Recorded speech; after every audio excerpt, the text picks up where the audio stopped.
Welcome to Microsoft Word 2016 complete course. Microsoft Word एक word processing application software है जो दुनिया के हर कोने में और हर एक फील्ड में यूज किया जाता है, जिसकी मदद से आप डॉक्यूमेंट्स क्रिएट कर सकते हैं, मेमोज, रिपोर्ट्स एंड लेटर्स वगैरह टाइप कर सकते हैं। इसके अलावा आप अपने क्लास नोट्स, बुक्स, आर्टिकल्स वगैरह लिख सकते हैं। अस्सलाम वालेकुम, मेरा नाम है तैमूर परवेज और मैं आपके लिए माइक्रोसॉफ्ट वर्ड की कंप्लीट सीरीज लेके आया हूं, जिसमें मैं आपको बेसिक से लेकर एडवांस लेवल तक माइक्रोसॉफ्ट वर्ड सिखाऊंगा। माइक्रोसॉफ्ट वर्ड के इस कोर्स में हम माइक्रोसॉफ्ट वर्ड के कुछ बेसिक फंडामेंटल्स के ऊपर डिस्कस करेंगे। फिर हम सीखेंगे कि आप डॉक्यूमेंट्स को राइट और एडिट कैसे कर सकते हैं। देन डॉक्यूमेंट्स को ओपन, क्लोज, सेव और प्रिंट करना सीखेंगे। टेक्स्ट और डॉक्यूमेंट्स की फॉर्मेटिंग चेंज करना सीखेंगे।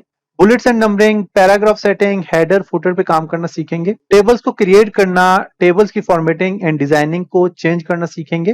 Then picture, shape, smart art, chart वगैरह की डिजाइनिंग एंड फॉर्मेटिंग के ऊपर डिस्कस करेंगे। इसके अलावा page design, layout, mailing, review and view tab को कंप्लीट सीखेंगे। देन डॉक्यूमेंट प्रोटेक्शंस, मैक्रोस और इसके अलावा कोर्स में बहुत कुछ सीखने को मिलेगा। ये था शॉर्ट सा इंट्रोडक्शन। मिलते हैं माइक्रोसॉफ्ट वर्ड के फर्स्ट लेसन में। तब तक अपना ख्याल रखिएगा। अल्लाह हाफिज।